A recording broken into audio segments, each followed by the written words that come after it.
So we are taking a summer class of pathophysiology, and I need to be able to look back on these videos for my nursing tests. So right now for this class, it's the unit disorders of the hematopoietic system. I don't even know if I said that right. But we're gonna go through the slides. I gotta take the quiz today, and we've only had 4 days over this material, and that's gonna be 4 chapters I need to cram. So first slide, components of blood. So the blood is made up of 3 parts: plasma, buffy coat, and red blood cells. The plasma consists of salt and minerals, water, proteins. The buffy coat is white blood cells and platelets, and then red blood cells.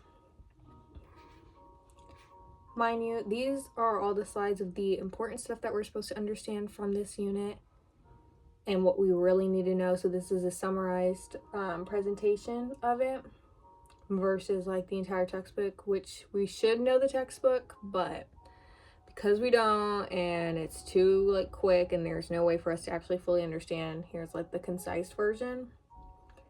Like next slide is plasma versus serum. Like this is important to know the differentiation because plasma is the liquid cell-free part of blood that has been treated with anticoagulants versus serum is the part of the blood after coagulation.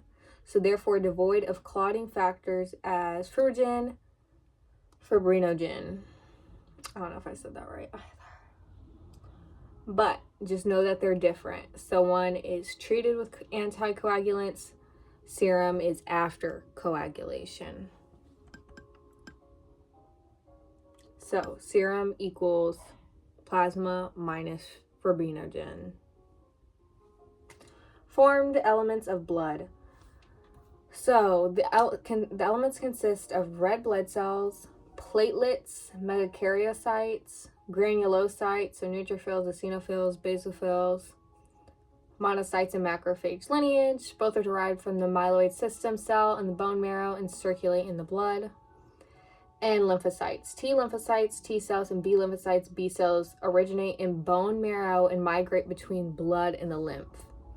Also remember, because I did not remember this from the last unit, that B lymphocytes consist of like, let me Google it again, antibodies, and it affects the humoral system. Meanwhile, the T lymphocytes are going to be attacking the abnormal cells, so things that are different. So B lymphocytes mediate humoral immunity by producing antibodies, while T lymphocytes mediate cell-mediated immunity by directly attacking infected or abnormal cells and coordinating immune responses. So remember, B lymphocytes, humoral immunity, antibodies. T lymphocytes, cell-mediated immunity, and then it directly attacks. Okay. All right, the complete blood count. A complete blood count provides information regarding the number of blood cells and their structural and functional characteristics. The white cell differential count is the determination of the relative proportions, percentages of individual white cell types.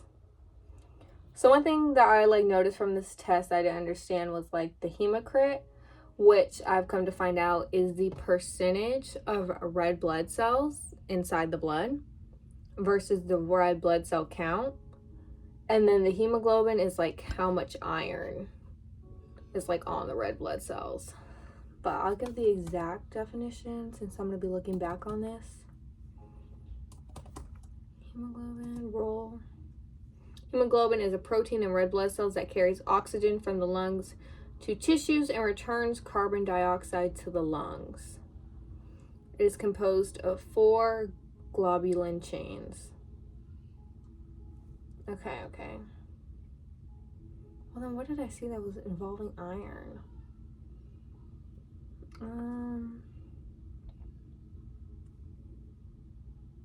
Whatever.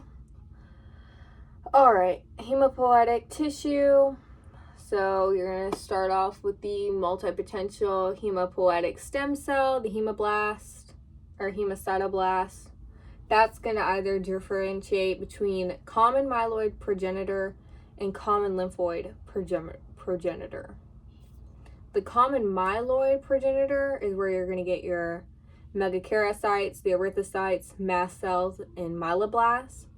While the common lymphoid progenitor, you're going to get the natural killer cells and the lymphocytes. So like T, B, plasma cells, all that's going to be from the lymph node progenitor, common lymphoid. While the myeloid is going to be like your other white blood cells. So basophil, neutrophil, eosinophil, monocytes. Honestly, makes more sense when you're looking at the slides. But this is to listen to in a car. So myeloid tissue, bone marrow, lymphoid tissue, nodes, thymus, and spleen. All right, white blood cells are formed partially in the bone marrow and partially in the lymph system. They are formed from hematopoietic stem cells that differentiate into committed cells. These in turn develop into the myelocytic and lymphocytic lineages needed to form white blood cells. Okay, we got that. All right. Hematopoiesis. Hold up. There's no way I don't know how to pronounce this. What the pronunciation?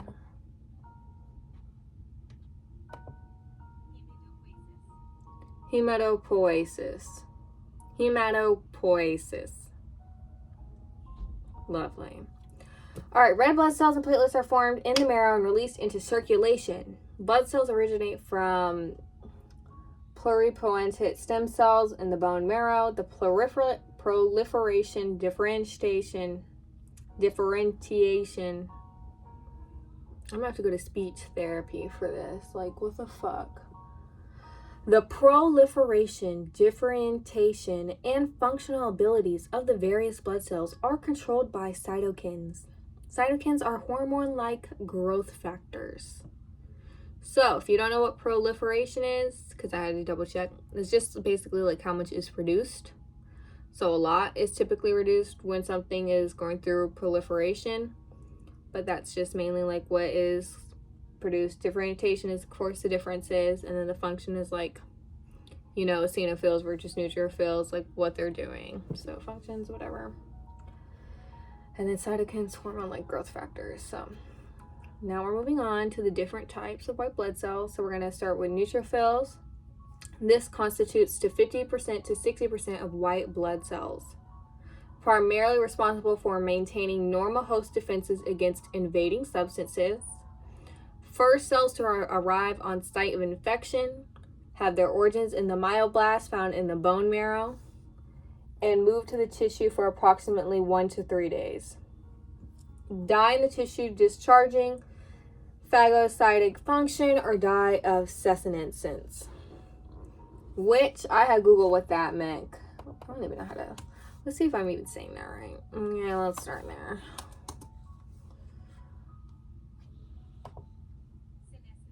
Senescence. Senescence, a condition or process of deterioration with age. So it basically ages out. So neutrophils, 50 to 60%. First one's on site. Okay, moving on. Lymphocytes, 20 to 30% of total blood leukocytes. Function in the lymph nodes or spleen to defend against microorganisms through the immune response. Now, do we remember where the spleen is? I'm going to say it's like right here, but I'm going to look again. Let's see. Oh, yeah. Okay. Okay, so it's like right here, I would say. Because your stomach is like here, whatever, right? Protected by your ribs. Your intestines are here. So it's like here, your spleen. Do we know your thymus is? Because that's probably going to be another one. Here. Okay, in case you forgot. 20% to 30% of the total blood leukocytes, that's our lymphocytes, function in the lymph nodes or spleen to defend against microorganisms through the immune response. 3 types. B lymphocytes, T lymphocytes, natural killer cells. Now, B lymphocytes produce what? Antibodies. T lymphocytes do what? Attack Is that correct?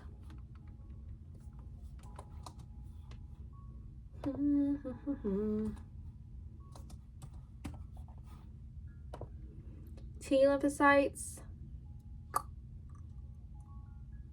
characterize of T receptor and allow them to recognize specific antigens. So they just go and attack on site, while the B cells produce antibodies. Okay. I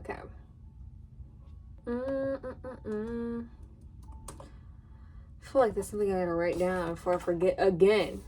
T lymphocytes, cell-mediated cell-based immunity. B lymphocytes, antibodies for humoral immunity. So remember, humoral immunity is through the blood, or like through the fluids. So it's gonna be like more like spread out, I guess. While the mediated cell-based is like, isn't that when it goes through like phagocytosis and like eats the like messed up cells or abnormal cells? I don't know. I feel like you should watch a video on the difference. I feel like those are so important. And natural killer cells for lymphocytes. So there are 3 types. We're gonna go back to the different white blood cells. Okay. All right, we're on monocytes and macrophages. This makes up 3 to 8% of total leukocyte count. Cells survive for months to years in the tissue. Important role in chronic inflammation. Involved in the immune response, activating lymphocytes, presenting antigen to T cells. So monocytes and macrophages. Oh yeah, aren't these the ones that go through phagocytosis? I'm pretty sure they are. Don't quote me on that. Okay, cells survive months to years in tissues, monocytes, chronic inflammation. Do we know the 5 signs of inflammation? This is from our previous unit. Now, I'll give you a minute to answer. Okay, redness, rubor. Heat, calor. Swelling, tumor. Pain, dolor. Loss of function, functio laesa. Is that all Latin? I'm going to assume that's Latin. But those are your signs. Redness, heat, swelling, pain, and loss of function. All right, now eosinophils. We're getting to less and less. So this is only 1 to 3% of the total number of white blood cells. Now, do you remember what it's used for? Allergies, you were right. Increase in number during allergic reactions, parasitic infections, and asthma. The agents associated with allergic reactions. In parasitic infections, the eosinophils use surface markers to attach themselves to the parasite and then release hydrolytic enzymes. And then it talks about asthma again. Honestly, I didn't know asthma was an allergic reaction. I thought that was like where you had like trouble breathing. I guess that is an allergic reaction. I just thought like something was blocking your lungs. But I guess that is in reaction to a substance like pollen. Okay, well, there you go. All right, basophils. This only makes up 0.3% to 0.5% of total leukocytes.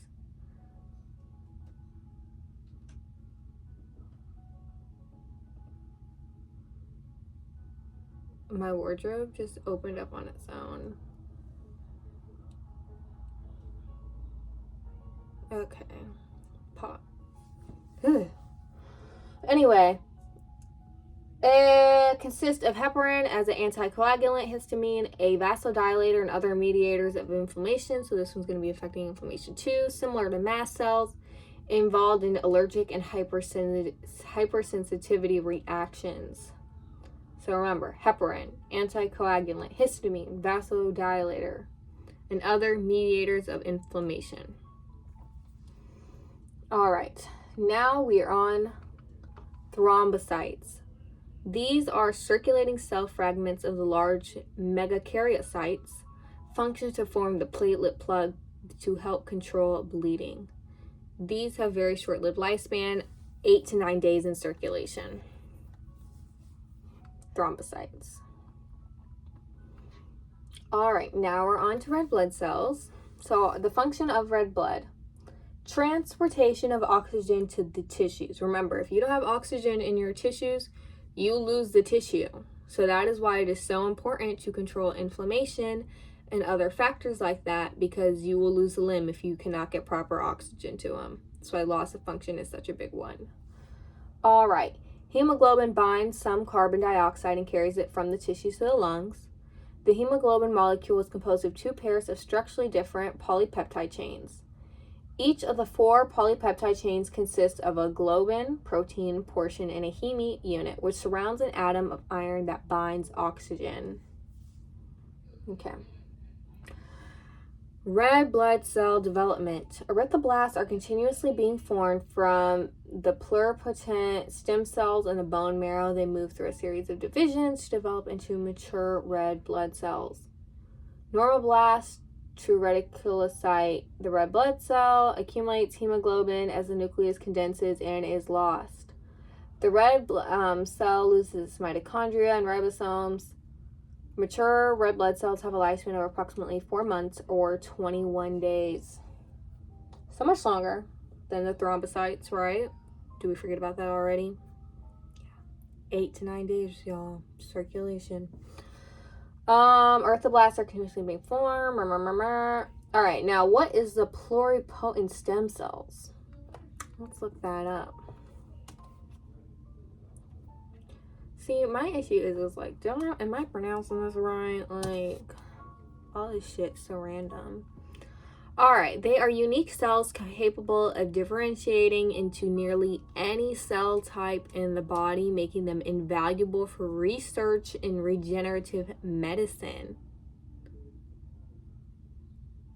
Oh, wow. So they can turn into anything. Is that why everybody's so obsessed with stem cells? Because if you like need certain types of cells, it can be anything, so you don't need to like find the direct cell per se. Like you just put this in there and whatever your body needs will turn into that. Or it's like, let's Google that. Why are people obsessed with stem cells? Sidebar.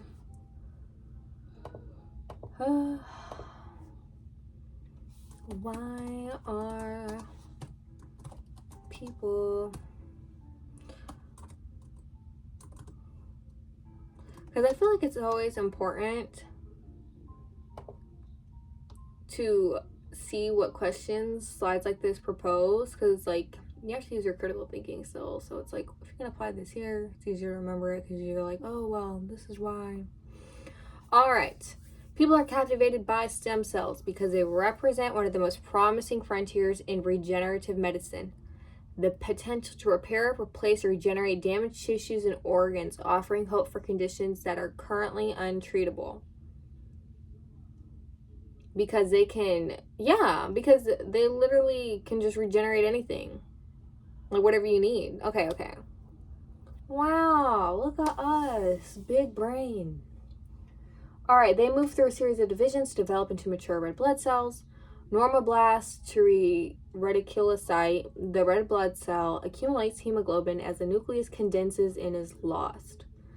The red cell loses its mitochondria and ribosomes. Okay. So,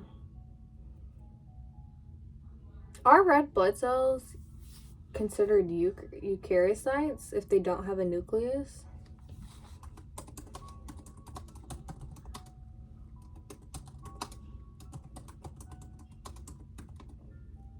Eukaryotic. Let's see if red blood cells are eukaryotic. Okay, so they are eukaryotic in origin, but mature mammalian red blood cells lack a nucleus in most organelles. So they do this to maximize space for the hemoglobin, which carries the oxygen. And they just retain the cell membrane of cytoplasm. That's why they are a bioconcave disc. But they're still not prokaryotic. So they're just highly specialized eukaryotic derivatives. I'm done. Cut the show. Like, we're moving on. All right, hematopoiesis. Who even knows if I said that right? Blood cells originate from pluripotent stem cells in the bone marrow. So why are stem cells so important, especially these? Because they can be anything, don't forget. So the proliferation, differentiation, and functional abilities of the various blood cells are controlled by cytokines. I'm not looking. Do we remember what cytokines is? Hormones. Hormone-like growth factors. So remember, cytokine, hormone. Hormone-like growth factors is going to make that shit grow. Do you remember the pluripotent stem cells? Where are they found? Bone marrow. And where do they go? Blood and lymph nodes. Where are your lymph nodes? All over your body. Okay. Same with your blood, but that was more obvious. All right, moving on. Hemoglobin structure. Heme, iron. So that is iron. Wasn't I fucking say that earlier? Bruh, I swear, I feel like I'm getting fucked with. Heme. Yeah, it is iron. Oxygen binding. The hemoglobin structure, oxygen binding, iron. There's several types of hemoglobin. HbF, fetal, stronger affinity for H2. HbA, most common adult type of hemoglobin. And then HbS, abnormal, sickle cell anemia. You know what I found out recently? Based off this. Sickle cell anemia affects mostly African Americans, for like people who have the disease. And it's typically because of climate.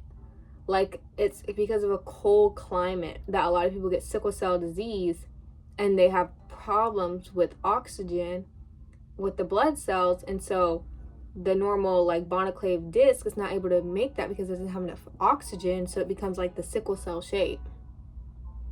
I'm pretty sure. But little tit for tat information for you. Remember that. Erythropoiesis. Red cells are produced in the bone marrow after birth. Until 5 years of age, almost all bones produce red cells to meet growth needs. After 5 years, bone marrow activity gradually declines. After 20 years, red cell production takes place mainly in the membranous bones of the vertebrae, your sternum, ribs, and pelvis.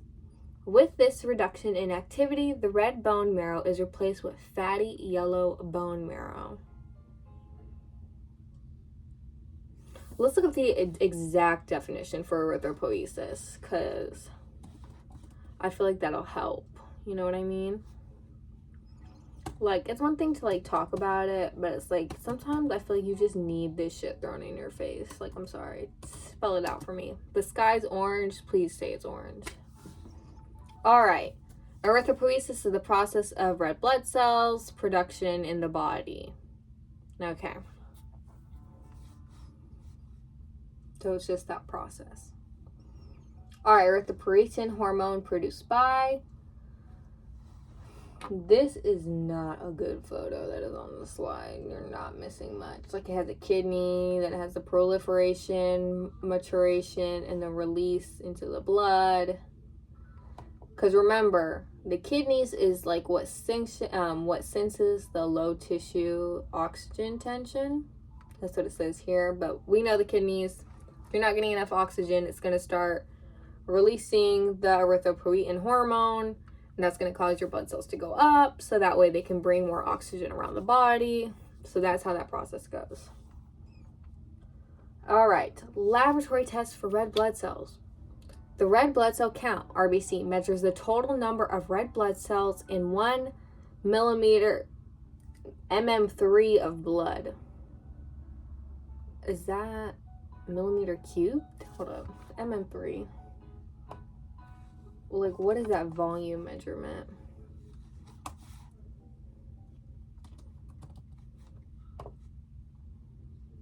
Yeah, okay. cubic millimeter. All right. Okay, I was like slow for a second there.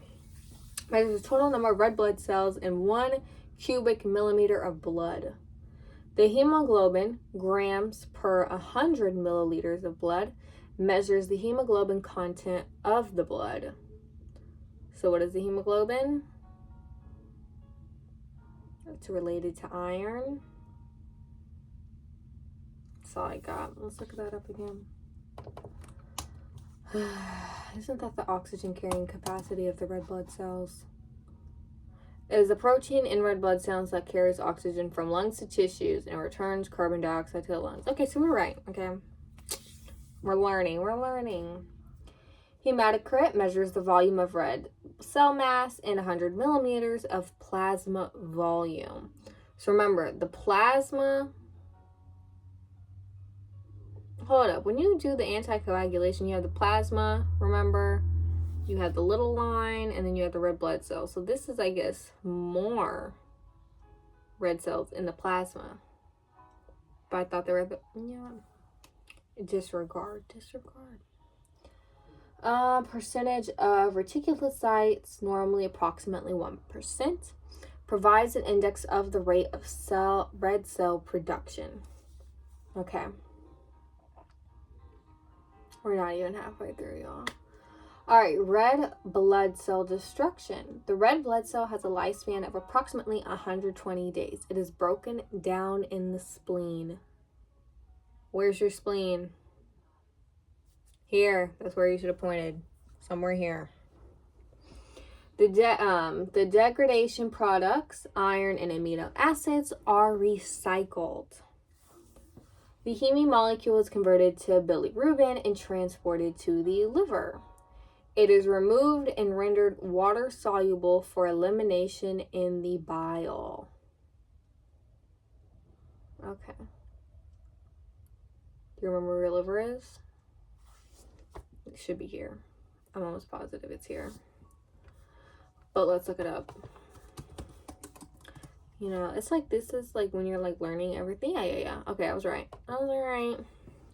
Liver, gallbladder, stomach, spleen, intestines, large and small, heart, thymus,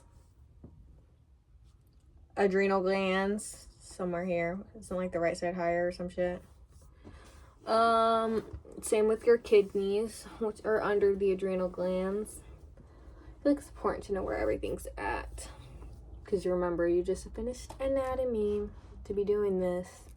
Don't forget it.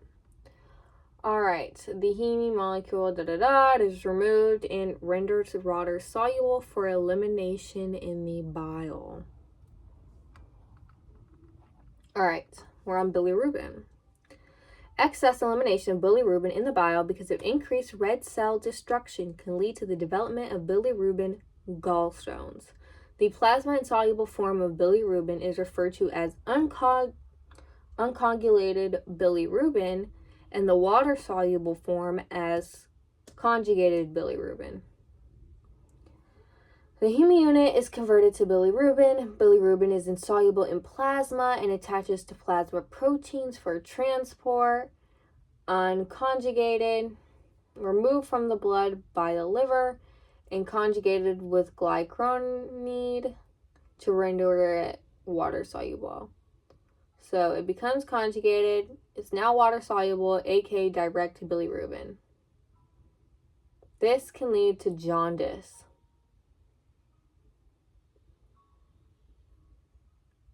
Yeah, these notes are definitely bullet points.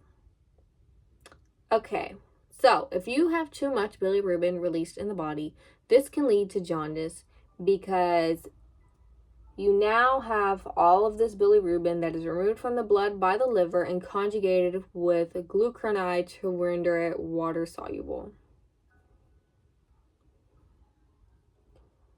So, hepatitis A may, as a nurse, you should know, hepatitis A may manifest as jaundice as the conjunctive and facial skin. So you should know that excess bilirubin in the blood can lead to jaundice, which can be an impact of hepatitis A. So if you're taking care of a patient, it's important. Bilirubin is an important indicator of which of the following? A, rate of red blood cell production, rate of hemoglobin production, rate of red blood cell breakdown, or rate of hemoglobin oxidation. Your answer should be C. But we're going to check that with ChatGPT. Because, you can say something confidently and still be wrong. And since this is a learning opportunity, oh, we were right. It's the rate of the red blood cell breakdown. Because remember, bilirubin is broken down red blood cells. Right. Rationale: bilirubin is a product of red blood cell breakdown and will be elevated if breakdown is accelerated. Hemolytic anemia. Hemolytic? Hemolytic. I'm going to go with that. That sounds better for how it looks. All right. Too few red blood cells are manifestations of anemia.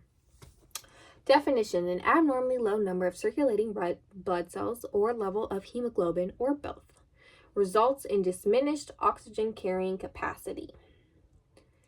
Causes: excessive loss or destruction of red blood cells, deficient red blood cell production because of a lack of nutritional elements or bone marrow failure, impaired oxygen transport with the resulting compensatory mechanisms, reduction of red cell indicates in hemoglobin levels. Signs and symptoms associated with the pathologic process that is causing the anemia.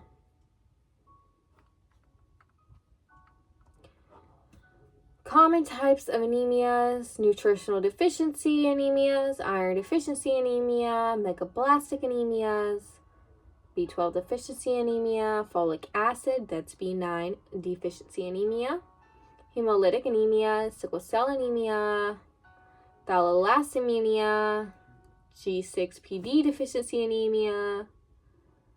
Those are types of hemolytic anemias. The sickle, the thalassemia, G6PD. Then you have aplastic anemia, and then chronic disease anemia. So you have 4 types of nutritional, 3 types of hemolytic, 1, and then you have aplastic and chronic disease. Okay, but those are common types, I guess. Let's get into iron deficiency anemia. Iron deficiency is a common worldwide cause of anemia affecting people of all ages. The anemia results from dietary deficiency, loss of iron through bleeding, or increased demands. Because iron is a component of heme, a deficiency leads to decreased hemoglobin synthesis and consequent impairment of oxygen delivery. Now, do you know who is most at risk for iron deficiency anemia? I'll give you a second. Women. Why? Who gets their period every month, hopefully? There you go. All right. Vitamin B12 and B9 deficiency. The hallmark of vitamin B12 deficiency is megaloblastic anemia. When vitamin B12 is deficient, the red cells that are produced are abnormally large because of excess cytoplasmic growth and structural proteins. Folic acid deficiency. Why? What are the reasons for these deficiencies? Isn't that because you're not able to absorb the vitamins? I'm gonna put this in ChatGPT. I remember her saying something like that in lecture, because I listened to the lecture twice. Because I honestly did not care about my first quiz and got a 16. So now I'm having to lock in. But it's been less than 2 weeks.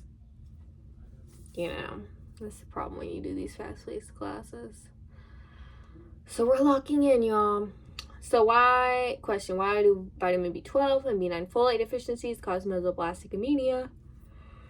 Both are required for DNA synthesis. Without enough of either vitamin, cells cannot divide normally. The nucleus matures slowly while the cytoplasma continues to grow. This produces large immature red blood cells called megablasts, resulting in mesoblastic anemia. Talking so much, I'm losing my voice.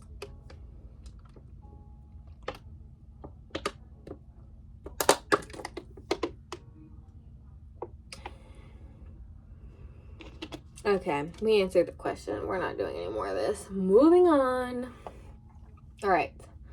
Now we're on sickle cell disease and thalassemia. I don't know. We're seeing how to pronounce that, because what the hell even is that? That looks like Tallahassee. Of how all of these that I'm looking up have pronunciation.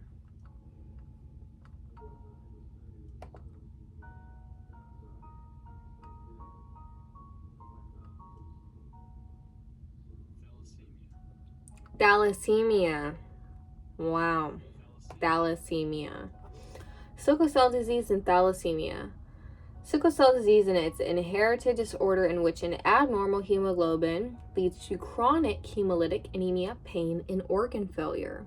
The abnormal structure of HBS results from a point maturation in the B chain of the hemoglobin molecule with an abnormal substitution of a single amino acid, valine, for glutamic acid. The thalassemias are a group of inherited disorders of hemoglobin synthesis leading to a decreased synthesis of either the alpha. Oh, it's alpha and beta. Fuck the B. Sorry. Alpha or beta globin chains of HbA. Complications of thalassemia. Motherfucker.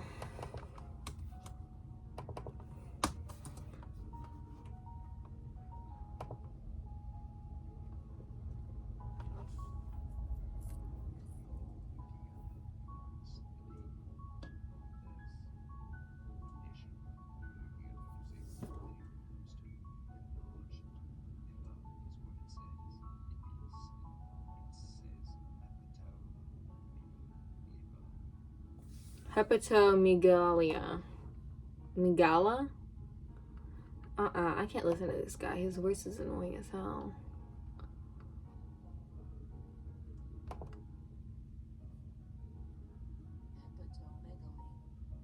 Hepatomegaly. Who made these names? Like, hepatomegaly and splenomegaly, I'm going to assume, due to excess degradation. I can't say normal English. Degradation of red blood cells. So complications of thalassemia, hepatomegaly, I don't know. You're gonna have to Google that one. And splenomegaly, due to excess degradation of red blood cells. I'm not saying any of that right, but you're picking up on my drift, okay? Sickle cell and thalassemias are inherited disease, don't forget. All right, G6PD, a hereditary deficiency of glucose 6-phosphate dehydrogenase predisposed to oxidative denaturation of hemoglobin with resultant red cell injury and lists. Dietary considerations. I remember she said this side. She said when you read the comment that it'll tell you everything you need to know about this disorder. So that's what we're going to do. Comment, when decreased G6PD quant values are associated with acute hemolytic anemia when deficient individuals are exposed to oxidative stress, such as with certain medications, infection, or ingestion of fava beans. Caution, in patients with acute hemolysis, abnormally low red blood values, testing for G6PD may be falsely normal because older erythrocytes with a higher enzyme deficiency have been hemolyzed. Young erythrocytes and reticulocytes have normal or near normal enzyme activity. Normal values of G6PD may be measured for several weeks following a hemolytic event. What is a hemolytic event? Let's look.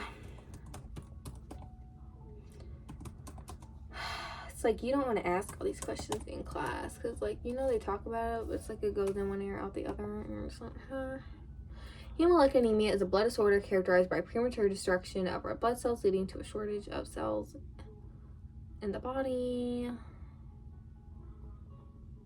So, fatigue, pale skin, shortness of breath, rapid heartbeat.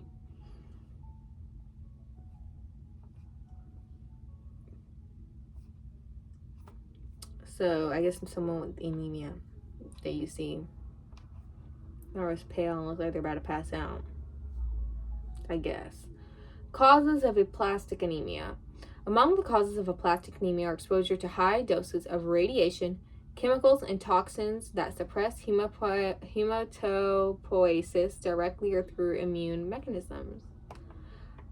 Now, who is the biggest like at risk for aplastic anemia? I'm going to tell you before I look this up. People with cancer. Why? Radiation therapy.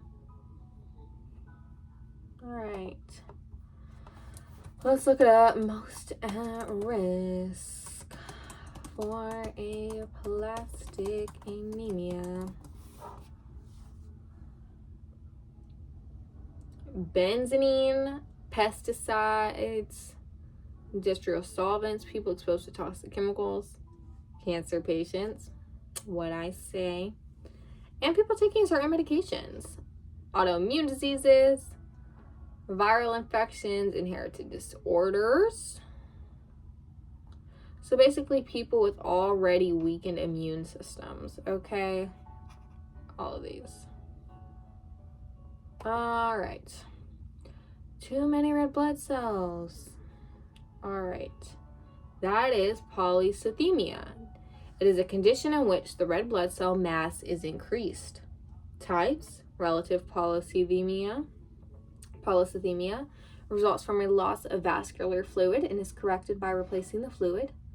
CBC minus practice. Example: I don't know what that is. Ignore.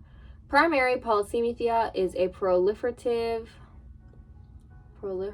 disease of the bone marrow with an absolute increase in total red blood cell mass accompanied by elevated white cell and platelet counts.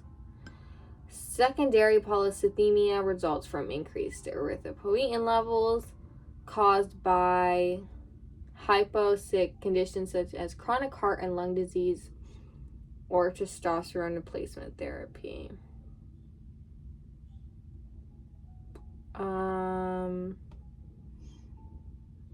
Who gets that? Older men?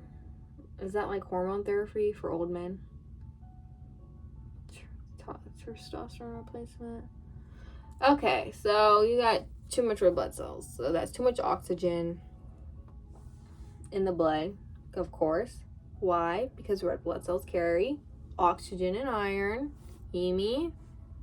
Oh, all right, look at that. Critical thinking. Polycythemia manifestations: variable and related to an increase in red blood cells, hemoglobin level, and hematocrit with increased blood volume and viscosity. Do you remember what viscosity is? The thickness of blood. Okay. All right. Now, as a bunch of bullet points on this slide, talking about splenomegaly, depletion of iron, disrupted cardio output, hypertension, decreased cerebral, venous status, thromboembolism, and hemorrhage. Okay. All right. Exogenous use of erythropoiesis. So you can get an injection that helps your bone marrow to produce more red blood cells, and it's used to treat a type of anemia caused by kidney disease. It is also used to treat anemia caused by cancer, chemotherapy, and by taking medication. I feel like that should have been an earlier slide, but whatever. So you can get a drug to produce the hormone erythropoietin. Okay, now you know. Question again. The suffix penia refers to a blank in number. Is it A, increase, B, stasis, C, decrease? The suffix penia. C, decrease. Rationale in hematology, neutropenia, granulocytopenia, and others refer to decreased circulating cells. You could just say its origin is Latin, and that just means to decrease, but whatever. Gotta know those root words, baby. All right, I'm gonna make a part 2 because we're at 45 minutes. So, break.